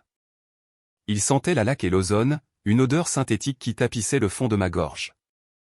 J'étais assise sur une chaise conçue pour paraître confortable mais qui était en fait rigide, me forçant à me tenir droite. En face de moi se trouvait Cara Wynne. Je connaissais Cara par les panneaux publicitaires dans toute la ville. C'était la reine de la télévision matinale, une femme avec des dents si blanches qu'elles ressemblaient à des carreaux de céramique et un sourire qui n'atteignait pas tout à fait ses yeux. Je savais aussi, grâce à une recherche rapide sur mon téléphone sur le parking, qu'elle et Lorraine siégeaient au même conseil d'administration d'une association caritative pour le musée d'art local. Ce n'était pas une interview, c'était une intervention déguisée en information. 10 minutes avant l'antenne, la porte de la loge s'était ouverte et Lorraine s'était engouffrée à l'intérieur. Elle ne portait pas la robe rouge agressive du barbecue, elle portait un gilet de couleur pastel et des perles. Elle ressemblait à la grand-mère sur une boîte de biscuits. « Oh, Piper » avait-elle soupiré, se précipitant pour lisser une mèche rebelle sur mon front. « Je suis si contente que tu aies décidé d'être raisonnable. » J'ai parlé à Cara. Nous allons rester légers. Nous allons parler de la difficulté pour les vétérans de se réadapter et de la façon dont les familles aimantes ont parfois du mal à comprendre l'intensité de tes réactions. Contente-toi d'acquiescer, ma chère. Laisse-moi m'occuper du plus gros. Je l'avais laissé me toucher les cheveux. Je l'avais laissé croire qu'elle était le général de cette opération. Je n'avais rien dit. Maintenant, sous les lumières aveuglantes du studio, je regardais Cara ajuster son oreillette. Le directeur de plateau fit le décompte à partir de 5, ses doigts fendant l'air. « Bon retour parmi nous », dit Cara, se tournant vers la caméra avec une inclinaison de tête pratiquée. « Nous avons un segment très spécial, très émouvant pour vous ce matin. » Une vidéo virale circule à propos d'un barbecue familial local qui a pris une tournure dramatique. Nous sommes rejoints aujourd'hui par Piper Davis et sa tante, Lorraine Weller. Le moniteur à ma gauche s'alluma. Ils passèrent l'extrait. Il était édité. Ils avaient coupé le salut du colonel. Ils avaient coupé ses paroles sur le feu. Ils ne me montraient que moi, debout, la manche relevée, l'air féroce et en colère, tandis que Lorraine regardait avec une main sur la bouche dans un choc fin. Cara se tourna vers moi, son expression virant à la pitié. « Piper, cela doit être dur de voir cela. Nous comprenons que vous avez des difficultés depuis votre retour. Nous avons entendu dire que cet éclat a été déclenché par une discussion sur un accident d'entraînement. » Je sentis les muscles de ma mâchoire se crisper. Accident d'entraînement. C'était le récit. Sûr, stérile et méprisant. Lorraine intervint avant que je ne puisse respirer. C'était une journée difficile, Cara. Piper a toujours été sensible à propos de sa cicatrice. C'était un incident avec du matériel lors d'un exercice il y a des années, d'après ce que nous comprenons. Mais vous savez comment c'est parfois quand les gens reviennent. Ils attachent beaucoup d'émotions à ces choses. Nous voulons juste qu'elle sache qu'elle n'a pas besoin de crier pour être entendue. Un grand écran derrière nous commença à faire défiler les commentaires en direct des réseaux sociaux. Je soupçonne qu'ils étaient censés être modérés, mais quelques-uns passèrent à travers, elle a l'air instable. Imaginez gâcher une fête de famille pour une égratignure. Encore un soldat qui cherche à attirer l'attention. Les rires du barbecue résonnaient dans ma tête, mais ceci était pire. C'étaient des milliers d'inconnus riant en temps réel. Mon cœur martelait mes côtes, mais mes mains, posées sur mes genoux, étaient parfaitement immobiles. Cara se pencha en avant, posant une main manucurée sur mon bras. « Piper, regarde ta tante. Elle est ici parce qu'elle t'aime. Penses-tu que tu pourrais peut-être lui dire que tu es désolé pour le dérangement? Nous pouvons commencer la guérison juste ici. » Le studio devint silencieux. Ils attendaient la séquence émotion, l'excuse larmoyante, la soumission. Je regardais la caméra. Je ne regardais pas la lumière rouge, je regardais à travers l'objectif, imaginant Elena Price assise dans son salon au Kentucky. Ce n'était pas un accident d'entraînement, dis-je. Ma voix n'était pas forte, mais elle coupa le bruit du studio comme une lame de rasoir. Cara cligna des yeux. « Pardon ?» Je me tournai pour la regarder. Je ne me dégageai pas de sa main. Je la laissai sentir la tension dans mon bras. Ce n'était pas un incident avec du matériel, dis-je, en articulant chaque syllabe. Et ce n'était pas un exercice. C'était un engin explosif improvisé sur la route Copper dans la vallée de la rivière Argandab. Le 22 juillet 2014. Lorraine fit un bruit dans sa gorge, une sorte d'avertissement étranglé. Piper, nous n'avons pas besoin d'entrer dans les détails crus. Je l'ignorais. Je gardais mes yeux sur l'objectif. J'étais le médecin de service. Le véhicule devant nous a été touché. Le réservoir de carburant a rompu. La température à l'intérieur de la cabine a atteint plus de 1000 degrés en quelques secondes. Le régisseur de plateau s'arrêta de bouger. La personne qui faisait défiler les commentaires sociaux se figea, laissant un commentaire particulièrement méchant sur mes cheveux affichés à l'écran. J'essayais d'extraire un soldat, continuai-je. Son nom était le sergent-chef Nolan Price. Il avait 24 ans. Il venait du Kentucky. Il aimait réparer des voitures et il avait une femme nommée Helena. J'entendis Lorraine halter. Elle n'avait jamais entendu ce nom. Pour elle, il n'était qu'un accessoire dans la carrière de son mari. Kara regarda sa productrice hors champ, son vernis poli se fissurant. Piper, c'est très tragique, mais le but d'aujourd'hui est... Le but d'aujourd'hui est la vérité, dis-je. Ma cicatrice a la forme du cadre de la porte qui l'a coincée. J'ai brûlé pendant 3 minutes en essayant de le sortir. J'ai échoué. Il est mort brûlé pendant que je lui tenais la main. Ce n'est pas un accident d'entraînement, Kara. C'est le prix de la liberté que vous utilisez pour vendre des créneaux publicitaires. Le silence dans la pièce était absolu. Il était lourd et suffocant.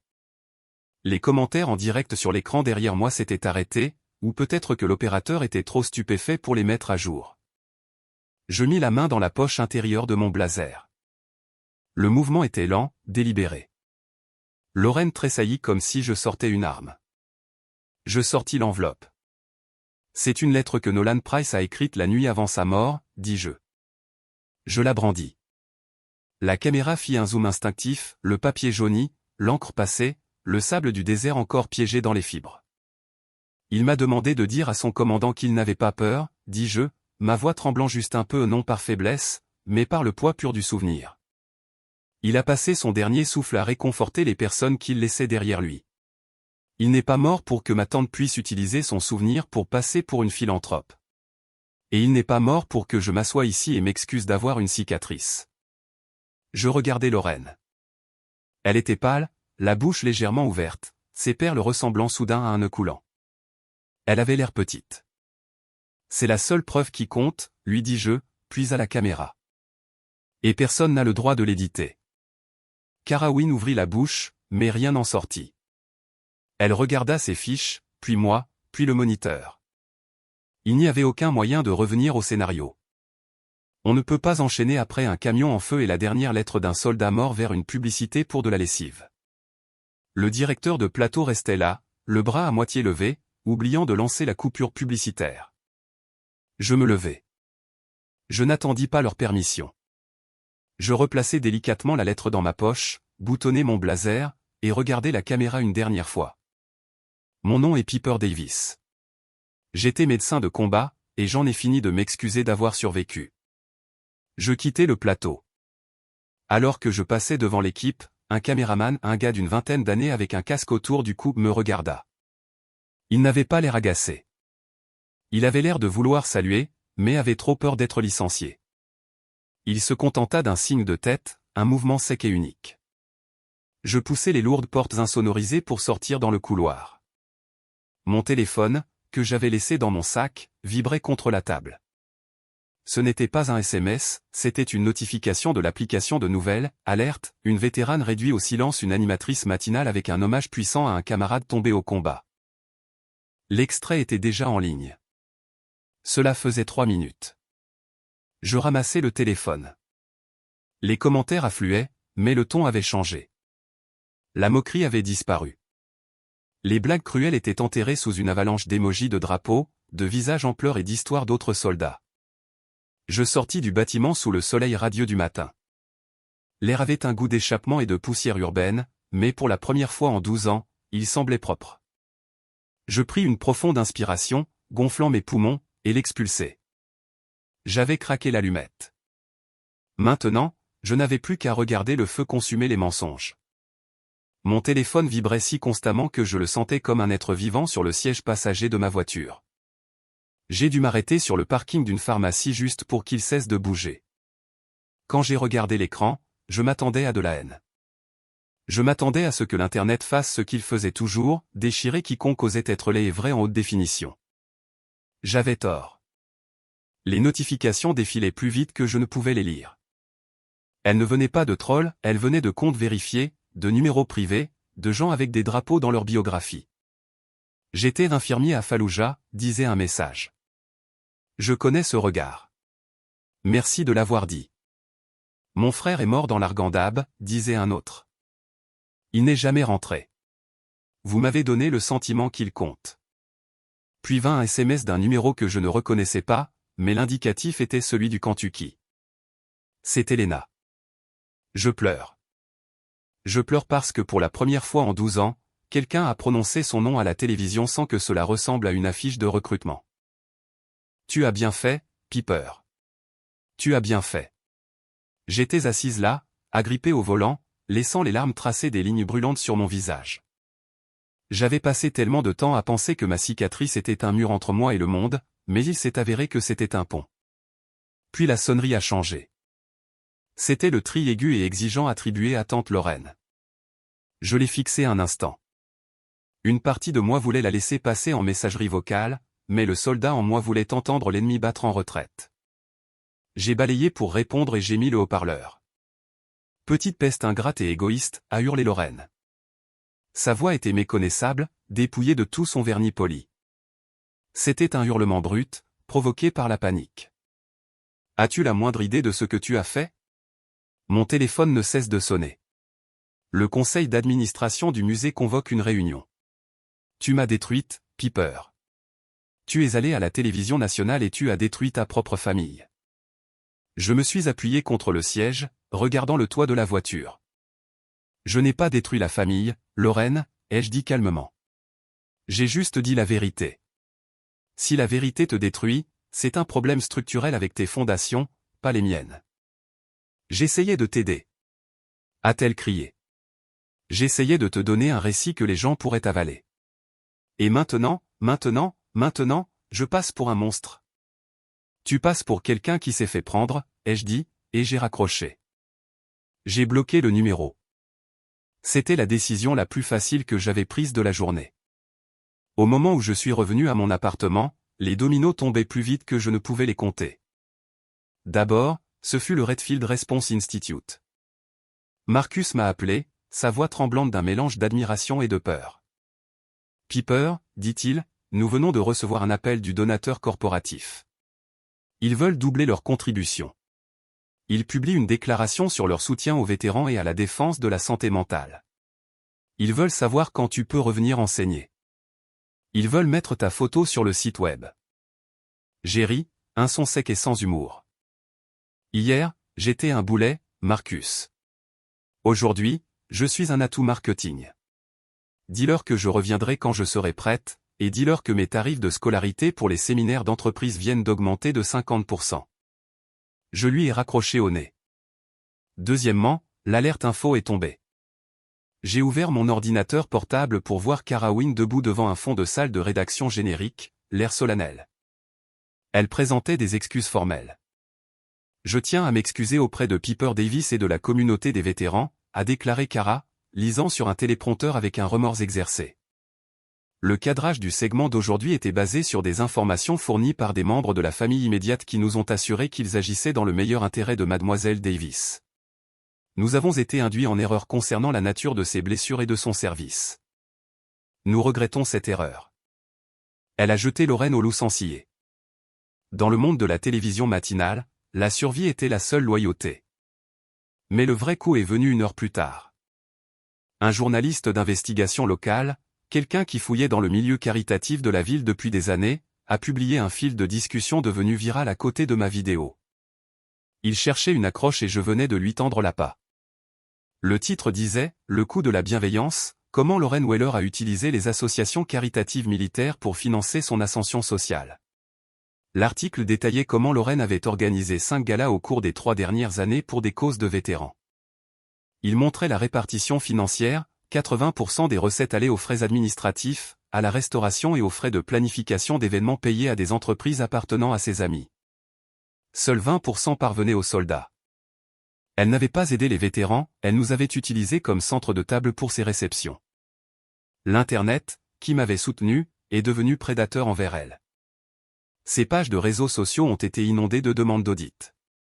Le conseil d'administration de l'association où elle siégeait a publié une déclaration indiquant qu'elle avait démissionné, avec effet immédiat. Ma cousine Sarah, celle qui avait regardé ses chaussures pendant le barbecue, m'a ajouté à une nouvelle discussion de groupe familial. Le titre était simplement « Famille ». Sans Lorraine. Je suis tellement désolé de n'avoir rien dit hier, a écrit Sarah. Elle nous tyrannise depuis des années. Nous avions juste peur d'être coupés de tout. Tu as été plus courageuse que nous tous. J'ai regardé les messages défiler. Oncle Bob, cousin Mike, même les parents que je connaissais à peine. Ils s'excusaient tous, affirmant tous qu'ils avaient toujours su que Lorraine était manipulatrice. C'était un comportement de troupeau classique, se tournant vers le nouvel alpha. Mais je m'en fichais. Je n'avais pas besoin de leur loyauté, j'avais juste besoin que leur silence prenne fin. Ce soir-là, alors que le soleil se couchait, on a sonné à ma porte. Je me suis raidi. Si c'était Lorraine, j'allais appeler la police. Je suis allé à la porte et j'ai regardé par le Judas. C'était vide. J'ai ouvert la porte. Il n'y avait personne, mais un petit paquet était posé sur le paillasson. Il était enveloppé dans du papier brun ordinaire. Je l'ai ramassé et l'ai apporté à l'intérieur. Mon téléphone a vibré à nouveau. C'était un SMS du colonel Weller. « Je séjourne au club des officiers ce soir », a-t-il écrit. J'ai fait un sac. Je lui ai laissé un mot sur le comptoir de la cuisine. Je n'ai pas crié. Je ne me suis pas battu. J'ai juste écrit « On ne peut pas polir un mensonge jusqu'à ce qu'il devienne la vérité. Je vais trouver un endroit où je peux respirer. » J'ai fixé le message. Le colonel, un homme qui avait suivi les ordres toute sa vie, s'était enfin donné la permission de déserter un mariage toxique. J'ai baissé les yeux vers le paquet sur ma table. L'adresse de retour était écrite à la main. Cela venait d'une ville du Kentucky. J'ai coupé le ruban adhésif avec mon pouce. À l'intérieur, niché dans du papier de soie, se trouvait une photographie et un petit objet métallique terni. La photo était celle de Nolan. Il n'était pas en uniforme, il portait un t-shirt couvert de graisse, penché sur le capot ouvert d'une Mustang 69, riant de la personne qui tenait l'appareil photo. Il avait l'air si vivant que cela m'a fait mal à la poitrine. J'ai ramassé l'objet métallique. C'était une clé à douille de 10 mm, polie par l'usage. Il y avait un mot sur du papier à lettres qui sentait la lavande. Piper, Nolan a perdu cette clé 100 fois. Il disait que c'était le seul outil qui comptait parce qu'il s'adaptait à tout. Il m'a dit une fois qu'un bon infirmier est comme un bon mécanicien, il ne panique pas quand le moteur fume. Il voulait que tu aies quelque chose qui répare les choses. Tu ne le portes plus seul désormais. Nous le portons avec toi. Elena. J'ai tenu la clé dans ma main. Elle était froide et lourde, un morceau de réalité solide dans un monde qui avait ressemblé à une hallucination pendant si longtemps. Je suis allé à la fenêtre et j'ai regardé la rue. Le lourd rideau de honte que je portais depuis 12 ans avait disparu. Je me sentais légère. Je me sentais propre. Je n'étais pas heureuse que ma tante soit détruite. Je n'étais pas heureuse que ma famille soit dans le chaos. Mais en frottant mon pouce sur l'acier lisse de la clé, j'ai réalisé que j'étais enfin quelque chose que je n'avais pas été depuis l'explosion, j'étais libre. Le lieu choisi par le colonel Weller était une salle à manger privée dans un restaurant de grillade à 3 villes de là, loin des regards indiscrets de la haute société du country club et de la presse locale. La pièce était petite, lambrissée de bois sombre et éclairée par un lustre bas qui jetait des ombres longues et impitoyables sur la nappe blanche. Il n'y avait pas de caméra ici. Il n'y avait pas de public de studio à manipuler. Il n'y avait que nous quatre et le silence. Je suis arrivé la première. Le colonel Weller était déjà là, debout près de la fenêtre, regardant le parking. Il paraissait plus vieux qu'à la télévision. L'uniforme avait disparu, remplacé par un costume gris qui flottait légèrement sur sa silhouette, comme s'il avait perdu 5 kilos en 24 heures. Nous ne nous sommes pas embrassés, nous avons juste incliné la tête l'un vers l'autre, reconnaissant l'étrange nouvelle alliance que nous avions formée. Puis la porte s'est ouverte et Lorraine est entrée. Elle portait une robe noire et assez de bijoux en diamant pour financer une petite révolution. C'était son armure. Elle s'était coiffée et maquillée avec une précision chirurgicale, mais les fissures étaient visibles. Ses mains, d'ordinaire si expressives et dominatrices, tremblaient à ses côtés. Elle m'a regardé, puis son mari, et enfin ses yeux se sont posés sur la 4e personne assise dans le coin de la pièce, Madame Martha Price. Je n'avais jamais rencontré la mère de Nolan. Le colonel m'avait dit qu'elle s'était effondrée après la mort de son mari, qu'elle avait confié son fils aux soins du colonel parce qu'elle ne pouvait pas combattre ses propres démons.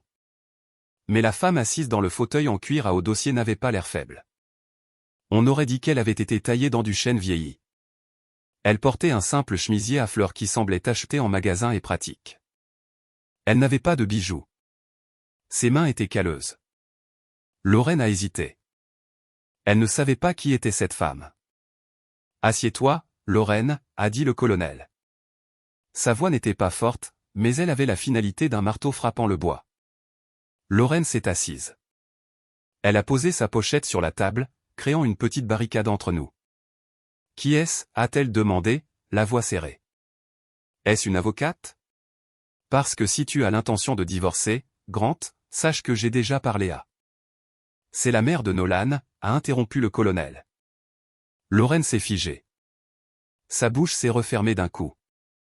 Elle a regardé la femme en face d'elle et, pour la première fois de ma vie, j'ai vu une peur véritable dans les yeux de ma tante. Ce n'était pas une rivale sociale ou une donatrice. C'était la source de l'histoire qu'elle avait essayé de voler. Martha Price n'a pas scié.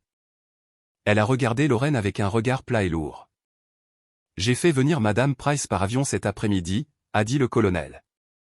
Il a cherché dans la poche de sa veste et a sorti l'enveloppe, celle-là même que j'avais montrée au monde entier à la télévision en direct. Il l'a placée au centre de la table. « Nous ne sommes pas ici pour manger » a déclaré le colonel. « Et nous ne sommes pas ici pour négocier un communiqué de presse. Nous sommes ici parce que tu dois comprendre le poids de ce que tu as essayé de porter. » Lorraine a redressé son dos, essayant d'invoquer le fantôme de son arrogance habituelle. « J'essayais d'aider » a-t-elle dit, bien que sa voix vacille. « J'essayais de transformer une tragédie en quelque chose de positif, en un héritage. Vous agissez tous comme si j'avais commis un crime, mais c'est moi qui construisais la plateforme. C'est moi qui faisais en sorte que les gens s'y intéressent. Vous faisiez en sorte que les gens paient, a dit Martha Price. » Sa voix était éraillée, la voix d'une femme qui avait fumé des cigarettes bon marché et versé trop de larmes dans des chambres solitaires. « J'ai vu le rapport, Madame Weller » a continué Martha. « J'ai vu combien d'argent vous avez récolté au nom de mon fils, et j'ai vu quelle part est allée à vos organisateurs de soirée. » Lorraine a rougi. « C'est un malentendu.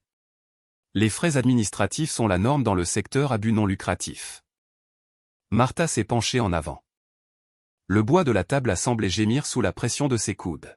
« Je ne suis pas ici pour parler de votre comptabilité, » a dit Martha. « Je suis ici parce que je vous ai vu sur cet écran. Je vous ai vu assise à côté de l'infirmière qui a tenu mon garçon quand il est mort, et je vous ai vu essayer de parler pour elle. » Martha a pointé un doigt vers l'enveloppe. « Le colonel m'a lu cette lettre aujourd'hui. Il m'a fallu 12 ans pour être prête à l'entendre. Il m'a fallu 12 ans pour devenir assez sobre pour mériter de l'entendre. Et vous?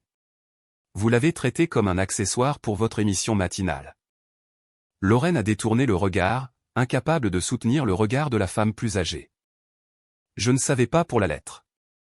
Grant ne me l'a jamais montré parce que je savais que tu l'utiliserais, » a dit le colonel. Le silence qui a suivi était étouffant. Le climatiseur vrombissait, mais il ne faisait rien pour refroidir la chaleur dans la pièce. Lorraine m'a regardé. Ses yeux étaient humides, mais les larmes ne coulaient pas. « Pourquoi fais-tu cela, Piper? Est-ce que tu y prends du plaisir? Est-ce que tu aimes me voir humilié? » Je l'ai regardé. Je l'ai vraiment regardé. J'ai vu le besoin désespéré sur son visage, cette faim terrifiante d'être importante, d'être vue. « Je n'y prends pas de plaisir, Lorraine, ai-je dit. Je veux juste que cela s'arrête. Lorraine a laissé échapper un son qui était à moitié un rire, à moitié un sanglot. Elle s'est affalée dans sa chaise, les diamants autour de son cou s'entrechoquant doucement. Tu as toujours été celle qui était spéciale, a-t-elle chuchoté. Même avec la cicatrice, peut-être surtout à cause de la cicatrice, tu avais quelque chose de réel. Tu avais une tragédie. Tu avais une histoire. Elle a baissé les yeux vers ses mains. Je n'ai rien, a-t-elle avoué. Sa voix était petite, dépouillée de son faux semblant. J'ai juste les fêtes. J'ai juste la maison. Je te regarde, Piper, avec ton silence et ton traumatisme, et je me sens si petite. Je me sens invisible. J'ai pensé que si je pouvais gérer ton histoire, si je pouvais être celle qui la présente, alors peut-être qu'une partie de cette substance déteindrait sur moi. C'était une confession d'une honnêteté pathétique et dévastatrice. Elle n'était pas seulement avide, elle était vide. Elle avait essayé de se remplir de ma douleur parce qu'elle n'en avait aucune qui lui soit propre et qui mérite d'être racontée. Martha Price a regardé Lorraine. Son expression s'est adoucie d'une infime fraction. Ce n'était pas du pardon, mais c'était de la pitié. On ne peut pas acheter une âme, Madame Weller, a dit Martha. Et on ne peut pas voler le deuil. C'est trop lourd. Cela vous écrasera. Martha s'est levée. Elle a lissé son chemisier à fleurs. Je ne suis pas venue ici pour vous pardonner, a-t-elle dit. Je suis venue ici pour protéger sa mémoire. Mon fils n'était pas un héros parce que vous avez organisé un gala. Il était un héros parce qu'il a fait son travail, et Piper a fait le sien. Elle a regardé le colonel. Je suis prête à retourner à l'hôtel, Grant. Le colonel a hoché la tête. Il a regardé sa femme. Je ne rentre pas à la maison ce soir, Lorraine, a-t-il dit. Et j'ai besoin que tu comprennes les nouvelles règles d'engagement. Il a posé ses mains à plat sur la table. Si jamais tu mentionnes à nouveau Piper à la presse, si jamais tu utilises mon grade ou le nom de Nolan pour vendre un billet ou solliciter un don, je ne me contenterai pas de partir. J'irai voir le procureur avec tout ce que je sais sur les finances de la fondation. Je témoignerai contre toi. Lorraine a pâli. Tu enverrais ta femme en prison. J'enverrai un criminel en prison, dit-il froidement. La femme que je pensais avoir n'existe pas. Il s'est levé pour partir avec Martha, mais il s'est interrompu et m'a regardé. Piper? Je suis restée assise. J'ai encore une chose à finir, ai-je dit. Le colonel et Martha sont sortis. La lourde porte a cliqué en se fermant, me laissant seule avec Lorraine. Elle ressemblait à une ruine. La façade s'était complètement effondrée. Elle a versé un verre d'eau de la carafe sur la table, ses mains tremblant si fort qu'elle en a renversé la moitié sur la nappe. « Qu'est-ce que tu veux, Piper » a-t-elle demandé, la voix fatiguée. « Tu as gagné. Le monde me déteste. Mon mari me quitte. Qu'est-ce que tu veux prendre d'autre ? J'ai cherché dans mon sac. Je n'ai pas sorti d'armes ou de poursuites judiciaires. J'ai sorti une liste que j'avais écrite sur un bloc-notes. Je veux le reste de la boîte, ai-je dit. Lorraine avait l'air confuse. La boîte ? La boîte des affaires de mon père, ai-je dit. Je sais que tu as gardé les bonnes parties. Je sais que tu as les photos de moi en uniforme. Je sais que tu as ces journaux où il écrivait qu'il était fier de moi. Je sais que tu as gardé mes dossiers de service parce que tu pensais pouvoir t'en servir plus tard. J'ai fait glisser la liste sur la table. Je les veux ce soir. Tu vas conduire jusqu'à chez toi. Tu vas mettre tout ce que tu as volé dans un sac, et tu vas le laisser sur mon porche. Tu ne vas pas frapper. Tu ne vas pas demander à entrer. Lorraine a regardé la liste. Elle a hoché la tête lentement. D'accord. Je peux faire ça. Et une chose de plus, ai-je dit. Je me suis penché en avant. Tu vas arrêter d'écrire ma vie à ma place. Tu vas arrêter de dire aux gens que je suis brisée pour pouvoir passer pour une guérisseuse. Tu vas arrêter de dire aux gens que je suis timide pour pouvoir être la porte-parole. Ma cicatrice n'est pas ton contenu. Lorraine a fermé les yeux. Une seule larme s'est échappée, traçant un chemin à travers son fond de teint. Je suis désolée, Piper, a-t-elle chuchoté. Je l'ai regardée. C'était la première fois qu'elle prononçait ces mots sans caméra qui tourne ou public qui regarde. C'était peut-être même vrai.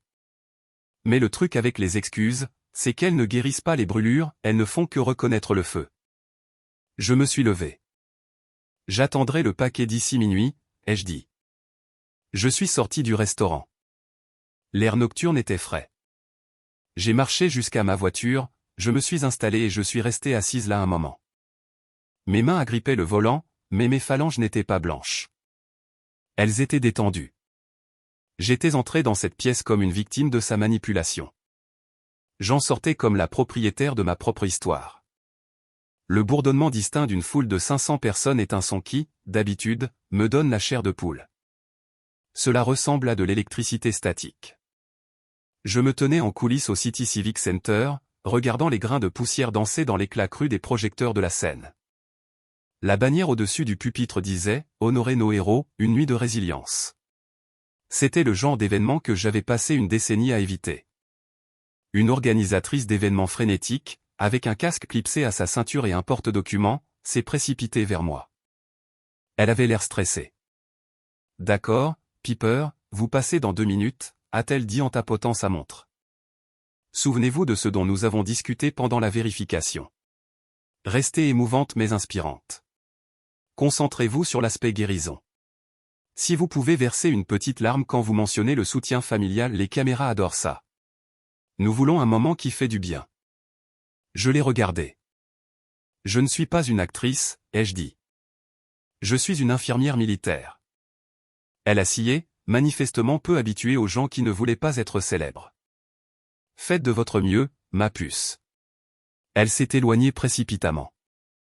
J'ai pris une profonde inspiration, ajustant les poignets de mon blazer. Je portais une chemise à manches courtes en dessous, mais la veste était encore boutonnée. Piper. La voix venait de l'ombre derrière le rideau de velours. Je n'ai pas eu besoin de me retourner pour savoir qui c'était. Lorraine. Elle a fait un pas dans la lumière. Elle avait l'air différente de ce qu'elle était au restaurant. Le désespoir était toujours là, mais elle y avait plaqué une couche de détermination. Elle tenait une pile de fiches. « Je sais que tu es en colère », a-t-elle dit, sa voix n'étant qu'un chuchotement rauque. « Je sais que j'ai fait une erreur. Mais il y a 3 équipes de journalistes là-bas.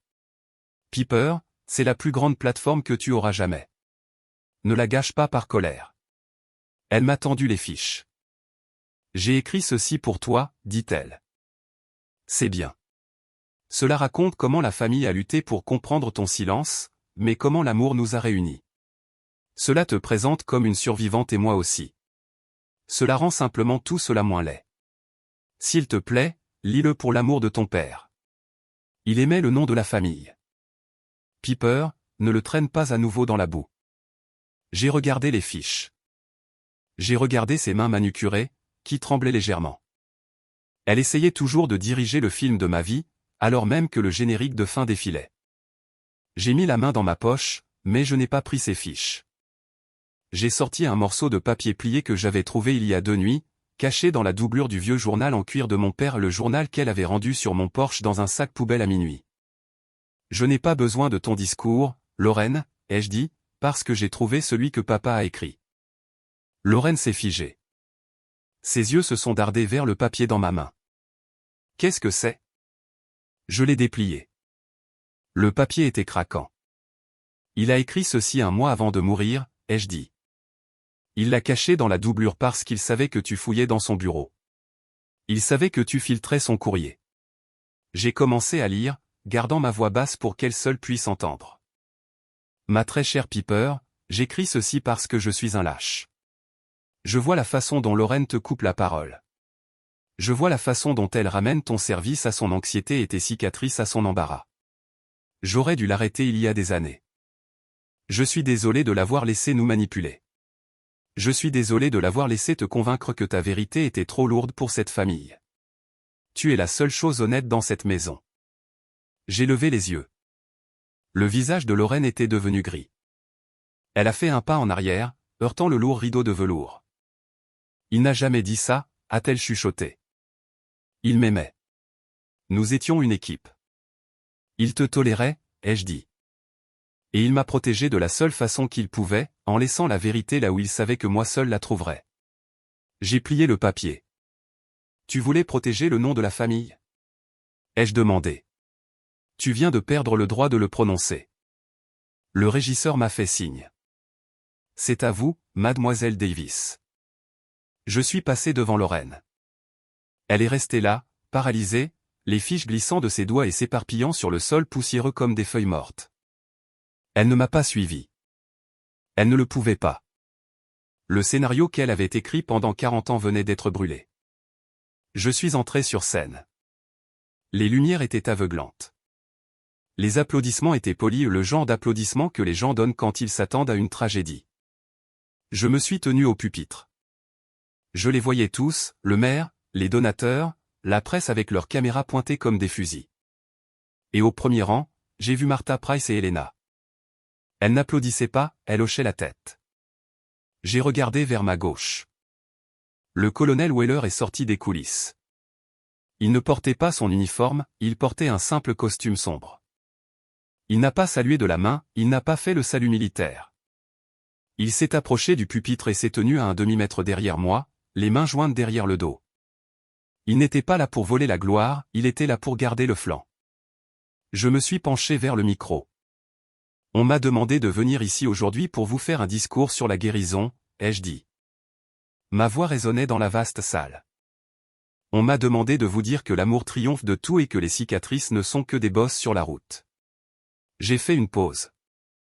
La pièce est devenue silencieuse. Mais ce serait un mensonge, et j'en ai fini avec les mensonges. J'ai levé la main et déboutonné mon blazer.